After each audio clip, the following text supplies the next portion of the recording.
Bonjour, voilà un tuto sur l'intégration de particules à l'intérieur d'un objet du genre boule à neige, comme sur cette petite vidéo, voilà, donc où l'on voit évoluer des particules à l'intérieur d'une sphère.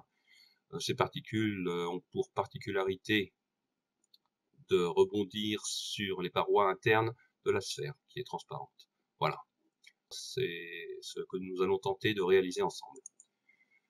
Je tiens à vous préciser que je suis sur la version R15 de Cinema 4D. Cela ne devrait pas avoir d'incidence pour ceux qui utilisent les versions R14 ou même les versions antérieures à R15. Les seules petites différences vont peut-être se trouver au niveau des onglets, et bon, je le préciserai en temps voulu le long de ce tutoriel. Voilà, donc nous allons commencer tout de suite par créer d'abord un environnement assez simpliste. Je vais créer un sol sur lequel je vais appliquer une texture, juste dans le canal couleur, je vais lui mettre du bleu, un bleu gris, voilà, très bien. Donc j'applique ma texture à mon sol. Voilà. Premier objet que nous allons créer, ça va être l'objet qui va nous servir pour nos particules. Donc je vais créer un cube que je vais faire d'une dimension de 15 cm. 15 cm, voilà. Je vais zoomer un peu. Voilà. Donc ce cube, je l'édite tout de suite en cliquant sur cette icône ou alors avec la touche C de mon clavier. Je vais lui appliquer des textures, donc je crée 3 nouvelles textures. La même chose, c'est des textures vraiment ce qu'il y a de plus simple, juste dans le canal couleur. Je vais lui en faire donc une rouge, en faire une verte. Et pour finir, une bleue. 3 textures pour ma particule. Voilà, ok, je sélectionne les faces opposées, sur lesquelles j'applique ma texture rouge pour les deux premières. Je sélectionne une autre face et sa face opposée. Je vais lui appliquer le vert. Ensuite, la face du dessus et celle du dessous, où j'y applique ma texture bleue, pardon. Voilà. Donc voilà pour les textures, pour ma particule. Ensuite, nous avons besoin donc d'une sphère. Donc je vais créer une sphère d'un diamètre, allez, on va mettre 200. 200, bon, au niveau des segments, je laisse comme ça. C'est juste pour la démo, après, suivant ce que vous recherchez à obtenir, vous améliorerez tout ça. Donc ma sphère, je vais remonter, je vais l'éditer également. J'édite ma sphère. Voilà, je la pose sur mon sol. Je vais lui faire une texture transparente. Alors là, pareil, très rapidement, je vais juste activer le canal transparence. Je laisse à fond, voilà, 100%. Je mets 1.1. Pareil, ce sont des réglages que vous ferez suivant vos besoins. Voilà, donc là c'est vraiment juste pour la démo. J'applique ma texture sur ma sphère. Voilà. Donc j'ai bien ma sphère et ma particule. Maintenant, j'ai besoin donc d'un émetteur de particules pour émettre ma particule. Je ne vais pas utiliser l'émetteur basique de C4D qu'on trouve ici. Je vais utiliser un autre émetteur que l'on peut retrouver donc parce qu'il y en existe plusieurs, dans la médiathèque. Voilà. Donc je vais dans la médiathèque, je vais cliquer sur pré-réglage, studio, simulation, sync particle, preset et émetteur. Voilà. Et ici on vous propose donc plusieurs émetteurs, alors qui ont des comportements différents, donc vous pourrez les essayer. C'est suivant nos besoins, il y a plein de solutions. Moi je vais utiliser l'émetteur standard, donc je clique dessus et je le glisse dans ma scène. J'ouvre à nouveau ma fenêtre objet. Donc pour émettre, nous avons notre émetteur est ici, je lance l'animation, voyons qu'il émet des petites croix, donc rien de visible à l'écran pour l'instant. Cet émetteur, bon, je souhaiterais que mes particules, moi, soient diffusées du bas de ma sphère vers le haut. Donc je vais lui donner une orientation. Je vais l'orienter de 90 degrés. Voilà, comme ceci. Et là, il émet bien mes particules vers le haut. Pour que mon émetteur puisse émettre mes particules, on pourrait penser qu'il suffit de mettre mon cube, d'ailleurs que je vais renommer tout de suite en particules, pour éviter de se mélanger les pinceaux. Donc oui, comme je disais, on pourrait penser qu'il suffit de mettre en enfant notre particule, de le mettre en enfant de l'émetteur, comme on le ferait avec les émetteurs basiques. Donc là, je l'ai mis en enfant. Si je lance l'animation, eh bien, il ne se passe rien, ça ne fonctionne pas. Pour la simple et bonne raison, c'est que là, on utilise un émetteur Seeking Particle qui, lui, a besoin d'un autre objet que l'on appelle géométrie de particules. Donc cet objet, on va aller le chercher pour la version R15 uniquement, on va aller le chercher dans l'onglet Simuler, Simuler Seeking Particle et Géométrie de particules. Je clique dessus. Pour les versions antérieures à la R15, vous devez avoir un onglet Objet et vous retrouverez le même chemin, vous suivez le même chemin, Objet, Seeking Particle et Géométrie de particules. Voilà, pour les versions antérieures. Bien, bon, maintenant que j'ai mon objet géométrie de particules, je peux passer à mes réglages. Donc je sélectionne mon émetteur. Voilà, je vais agrandir un petit peu ici, remonter tout ça. Donc cet émetteur, comme vous le voyez, son avantage c'est qu'il a plein de réglages, plein de possibilités. Nous allons les développer plus ou moins. Pour l'instant, ce que je voudrais, c'est qu'il émette ma particule. Alors pour ce faire, c'est tout simple. Je clique sur ma particule et je viens la déposer ici dans Particle Shape. Et voilà. Là maintenant, si je lance mon animation, mon émetteur émet bien mes particules. Je vais zoomer un petit peu pour voir un petit peu mieux. Voilà. Comme vous le voyez à l'image, j'ai une particule ici au milieu qui reste statique là. En fait, c'est ma particule source. Alors pour éviter de la voir, tout simplement, je vais la désactiver de ma vue ici, de ma scène, et de mon rendu. Voilà. Comme ça, ici, on n'aura que des particules en mouvement. Voilà. Voilà pour les particules. Maintenant, si on vient s'attarder un petit peu sur ces fenêtres, on peut voir qu'il y a de nombreux paramètres sur lesquels on peut agir. Alors, je ne vais pas rentrer dans le détail de tous. Ici, l'émetteur type, bon, la count, je vais laisser comme ça. Il y a ret et shot.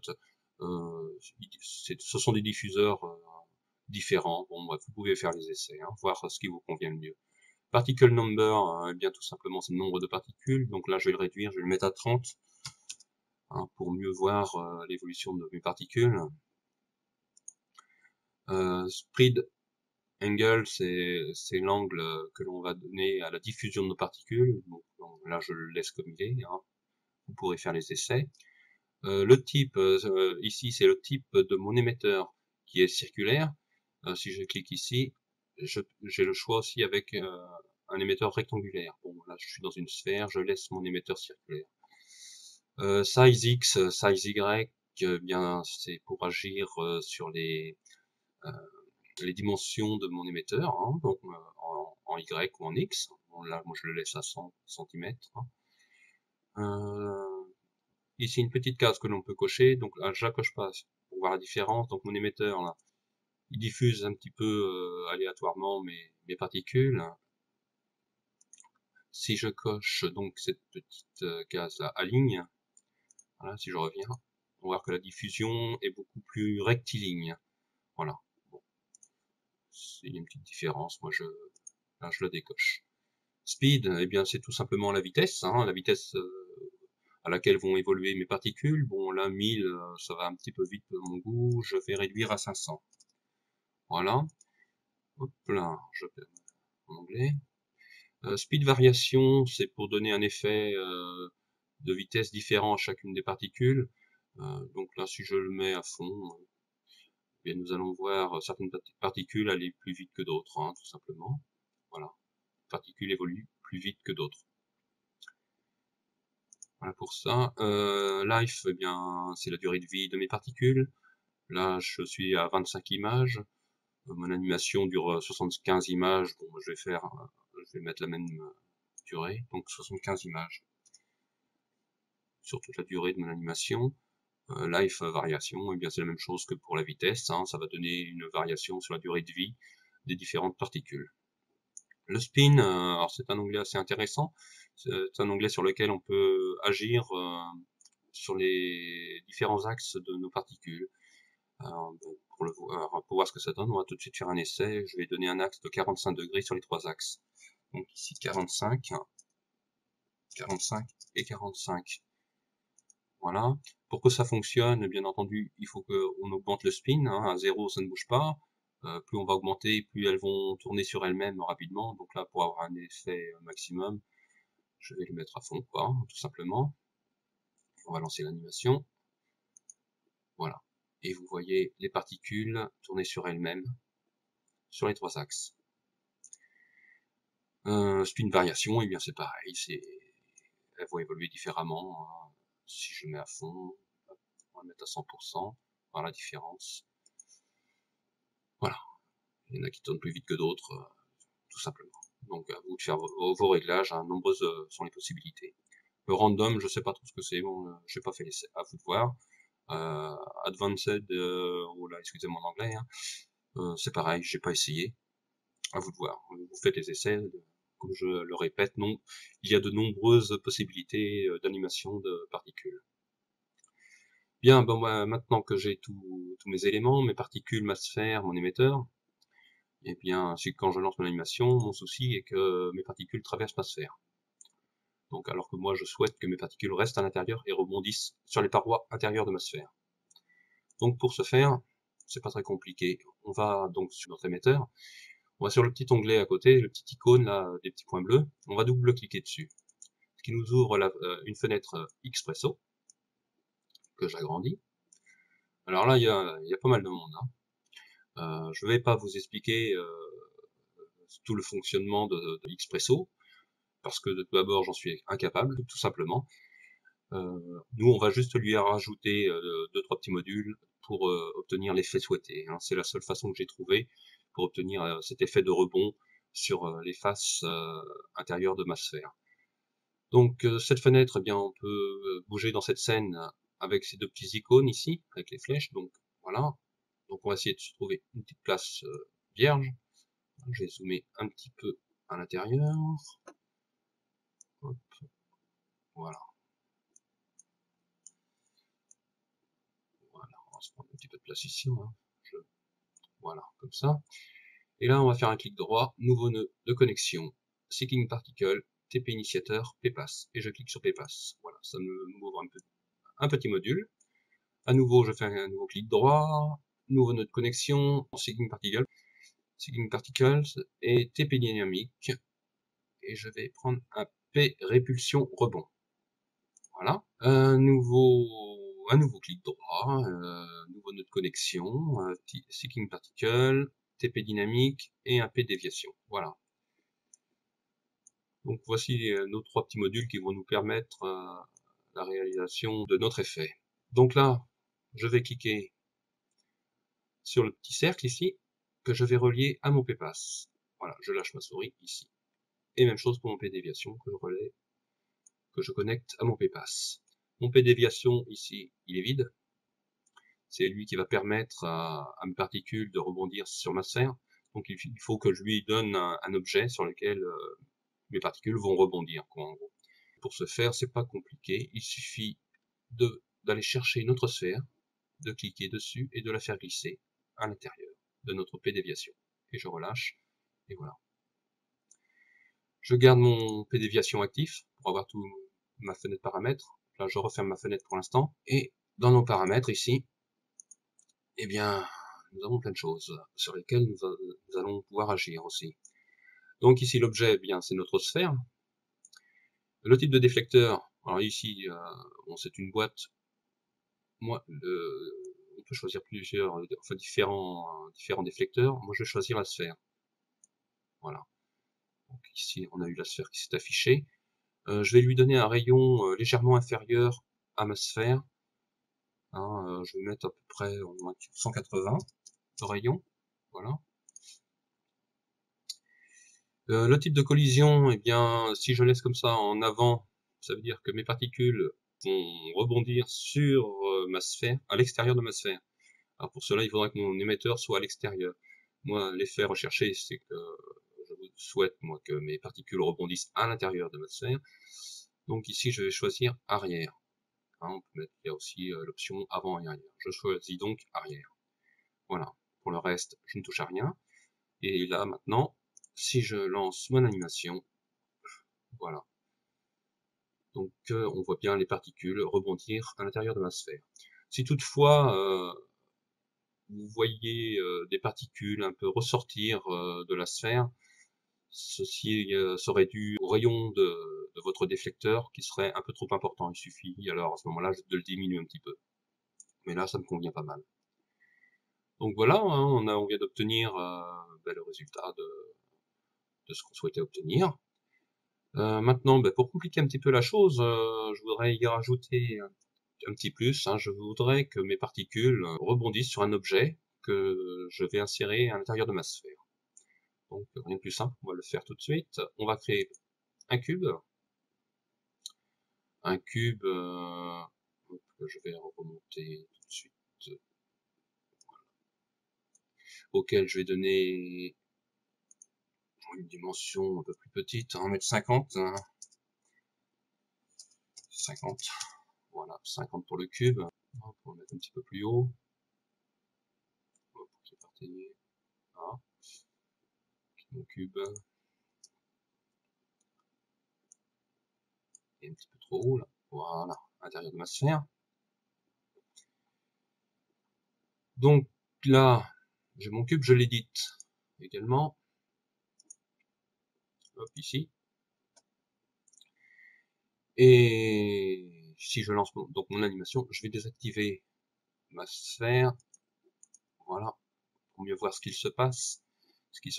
Donc si je relance mon animation, eh bien on voit que mes particules traversent mon cube. Donc là, ça ne fonctionne pas comme je le veux. Alors, pour que mes particules rebondissent bien sur mon cube, il va falloir aller jouer encore avec Xpresso. Donc j'ouvre à nouveau ma fenêtre Xpresso. Je vais dupliquer mon P déviation. Donc j'appuie sur ma touche contrôle de clavier et par clic en bougeant légèrement, je duplique. Voilà. Voilà. Vous pouvez très bien aller chercher dans nouveau node connexion, Seeking Particle, TP dynamique et P déviation. Ce P déviation, je vais le connecter également à mon PPass. Voilà. Je le sélectionne, je ferme ma fenêtre. Ici, mon déflecteur, c'est toujours ma sphère, donc moi je veux y mettre mon cube. Donc là je clique sur la petite flèche, je fais effacer, ça efface ma sphère, et je fais glisser mon cube à l'intérieur.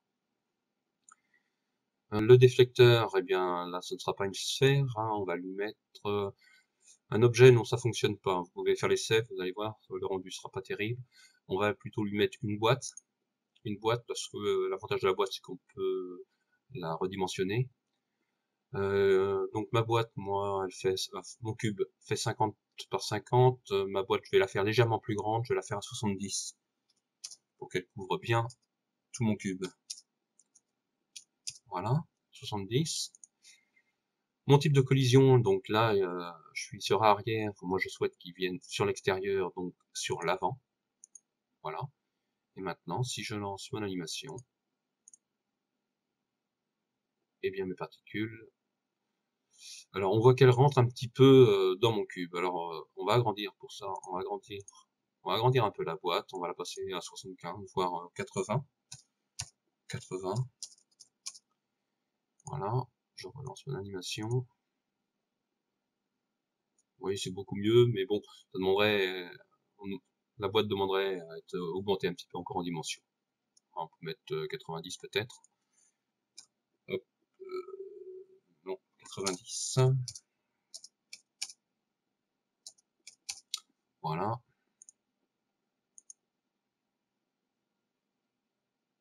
Oui, c'est pas mal. Ça rebondit pas mal sur la boîte. Donc voilà. Donc j'ai bien un objet à l'intérieur de ma sphère, que je vais réactiver. Donc mes particules rebondissent bien à l'intérieur de ma sphère, et arrivant au contact de mon cube, elles rebondissent dessus aussi, également. Voilà. Donc comme vous le voyez, hein, il y a de nombreuses possibilités avec Xpresso également, hein, parce que si je reviens sur ma fenêtre Xpresso, on peut apporter des réglages différents au niveau de la répulsion et rebond. Il suffit de sélectionner la fenêtre, et ici dans les paramètres, vous pouvez jouer sur la répulsion, le rebond, l'élasticité, etc., etc. Hein, donc chaque petit module, lorsque vous les sélectionnez, vous pouvez agir sur différents paramètres. Hein, ici, pareil, rebond, variation, etc., etc. Donc nombreuses sont les possibilités. Vous pouvez, à vous de les découvrir, hein, en faisant de nombreux essais, parce que là je peux pas tout développer. Voilà. Donc maintenant, eh bien, ce tuto arrive à sa fin. Hein, à la place du cube, eh bien, tout ça, vous pouvez améliorer toutes les textures, le rendu et tout ça. Et éventuellement y mettre une petite tour Eiffel et vraiment faire une petite boule à neige avec la tour Eiffel. Voilà. Donc je vous dis peut-être une prochaine fois, dans un prochain tutoriel. Merci de m'avoir suivi jusqu'au bout et je vous dis à bientôt.